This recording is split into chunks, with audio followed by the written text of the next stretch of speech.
Good morning. Today we are going to show you one of our idiotic functions. We're sitting here letting this engine warm up. We've got all our lights off. See, here's the switches, the light switches.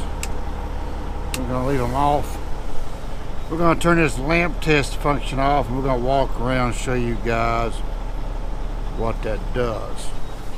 So now everything's working on the inside. You can check all your stuff, your junk. So let's go out here.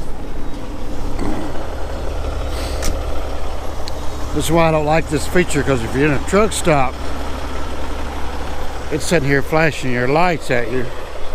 See that? And you stay here and it'll do your four ways, your low beams, and then it'll switch and it'll go back to high beams, four ways off. And then as you walk around the truck, it will, I'm not sure how it's timed, but if you time it just right, it will do, so now it's doing the four ways, which I think that, and then it'll mash the brakes for you. So what I would prefer it to do also is do reverse lights. It doesn't do the reverse lights, but it gives you an opportunity to check, make sure all your turn signals are working properly. Your ABS light, see when it mashes the brakes. Of course, I didn't time it just right, so you guys missed it, because it just goes through all of them cycles. So now it's doing the four ways turn signals, and then it'll mash the brakes, and you can tell, make sure that your brake lights are working. See, their brakes are on, and there's the ABS light. It cycles. Another thing that a lot of guys forget to check is your tag light. See, the tag light is working, and it'll cycle that, and it'll continue to cycle it as you walk around to check everything to make sure all your lights are working. And so yeah, I mean, it's an okay feature. I just wish it would test the reverse lights, because that is a DOT requires you to have them. It even has a tag light back here for a tag, which we don't run on trucks in America.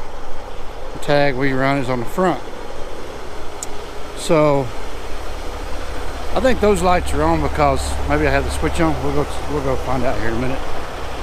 But yeah, I don't like that feature right there, because if there was a truck in front of us in a double row on a truck stop, it's going to sit there and flash your lights at them, you know. Let's see if I have this auxiliary lights switch on. Yes, I do. See, if I had that off, so they wouldn't be on during that test cycle, so it wouldn't test those at all. So you have to manually turn them on. But anyway, there you go, there's that. So we're going to let this thing get to operating temperature, and we are going to get out of here. See ya.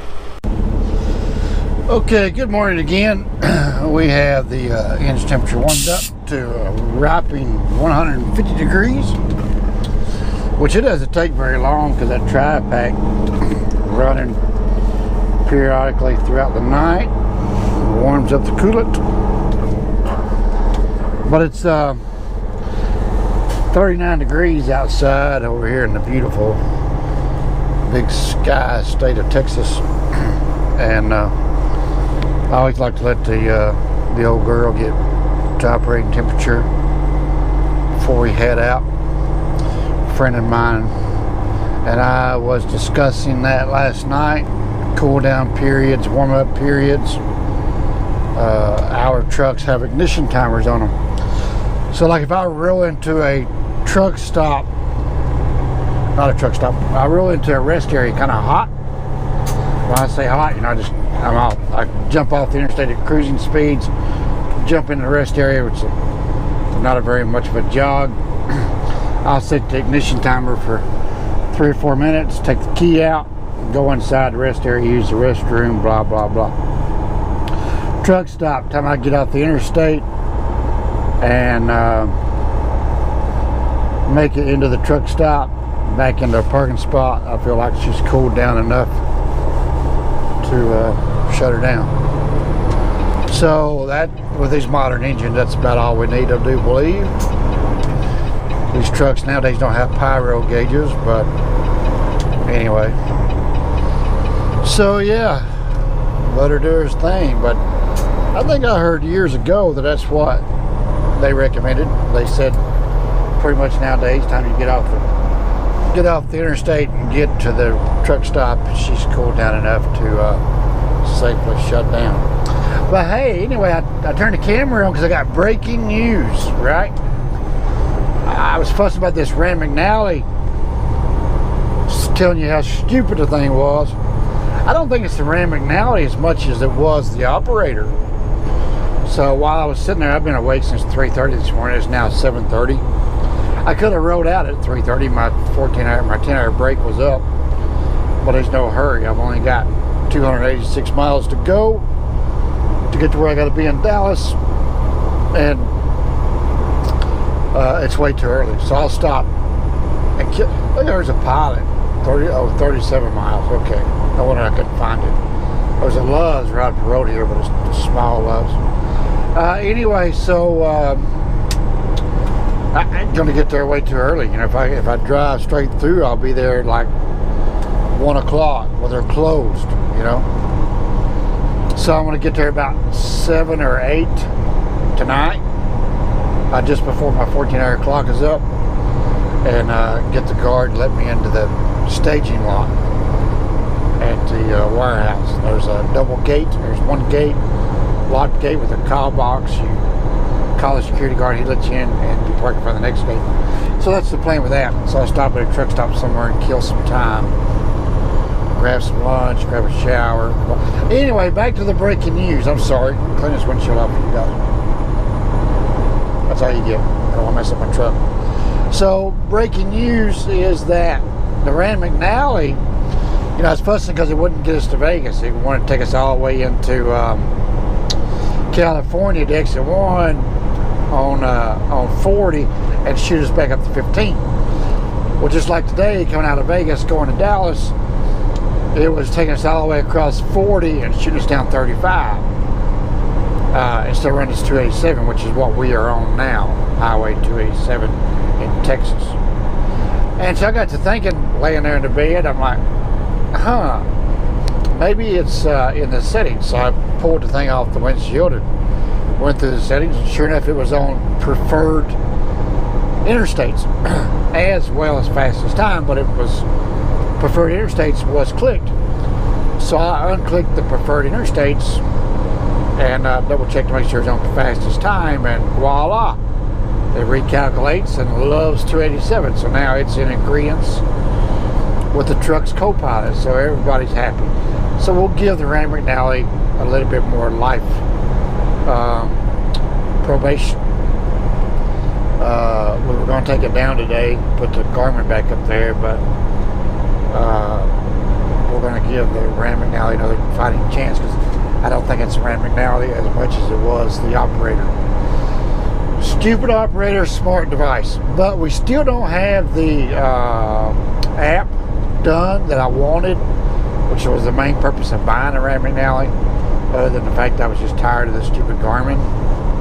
You know, all these devices are just stupid. Well, it's really not the devices as much as the human operating them. But anyway, enough about calling myself stupid, right?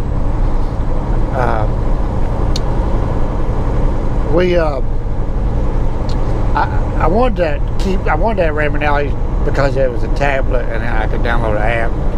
Still haven't gotten that done yet, and it might be proprietary software because they got their own ELD. They don't want me to download the Keep Trucking app. But anyway, I haven't found a way to do it. I probably need to call Rand McNally help desk and say, hey, I want this app, because this is an Android-based operating system, so I should be able to go into the Google Play Store and download apps. Well, you can download apps, you just can't download that Keep Trucking app. But anyway, blah, blah, blah. Idiotic ramblings. Okay, you guys have a good day. We're going to continue driving 287, and we will check in with you later on. See ya.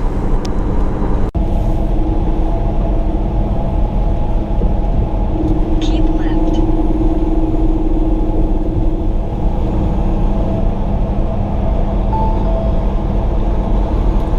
It's about as confusing For 8 miles. think it'd be, I think that's the Dallas Auto Show right there. For 8 miles. To the left. Yes, I don't have the mic in, so I don't even start this morning.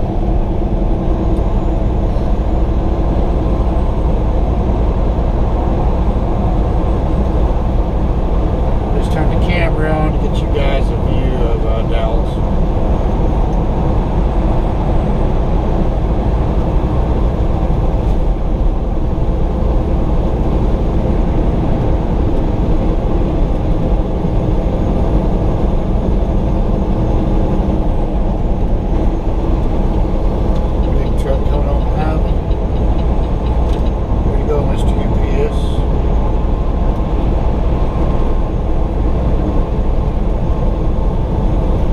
Left lane closed, 1 mile, merge right.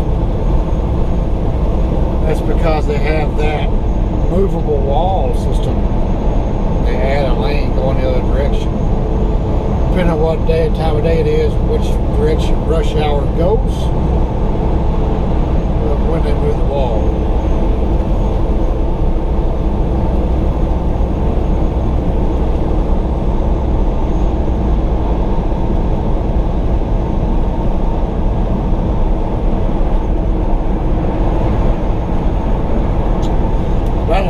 That wall right there does not look like one of those movable walls. I don't know. Maybe it's right up here where the wall is movable.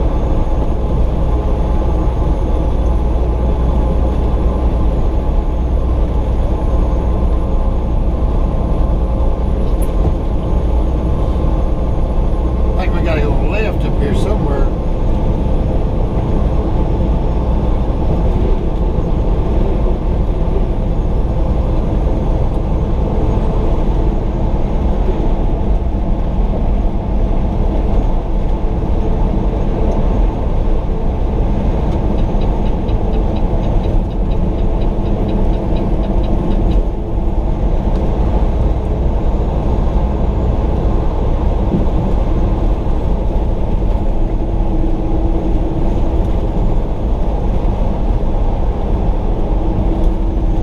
Yeah, there's the movable wall.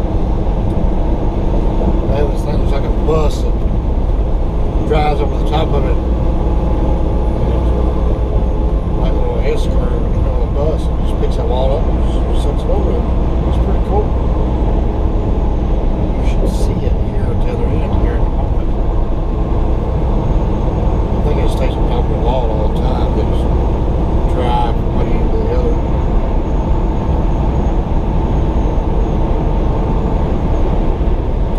Speed limit is 65, I am running 62. Because you can't do 65 like Mr. UPS over here on the left side's trying to do. Traffic is just, well, you can, he's in that far enough lane, he's got a good running, but there's no point, you know.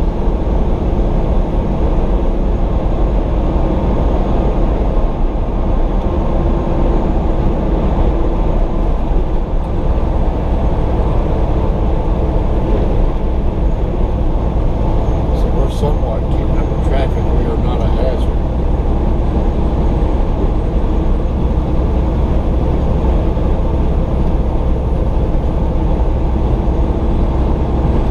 UPS used to be my dream job, not anymore. Now we're running 65.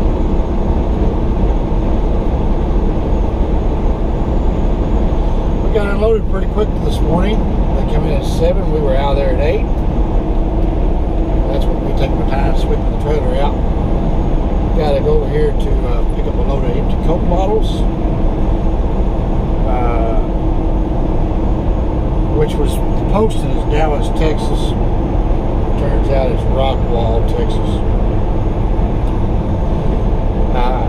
Little bait and switch game that Landstar agent did, but it's all good.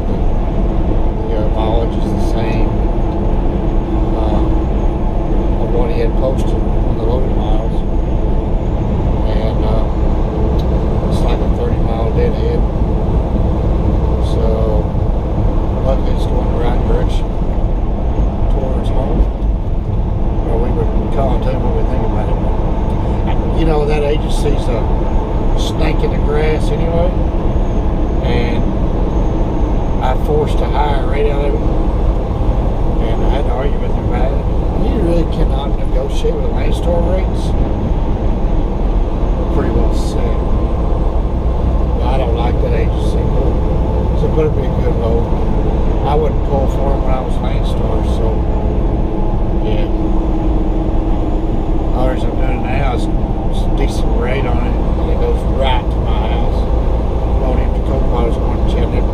Not that I want to go home, but there's good freight coming out of there. So I'll go deliver the Coke bottles on Tuesday and then park in the driveway and do my, I won't pass you flatbed, and then do my laundry and restock my groceries. I-30 East. And then head back out on Wednesday. There's really good freight in my area. There's that bus thing right there.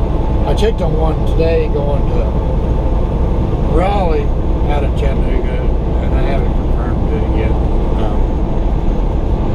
It's a CH Robinson, and I don't really know.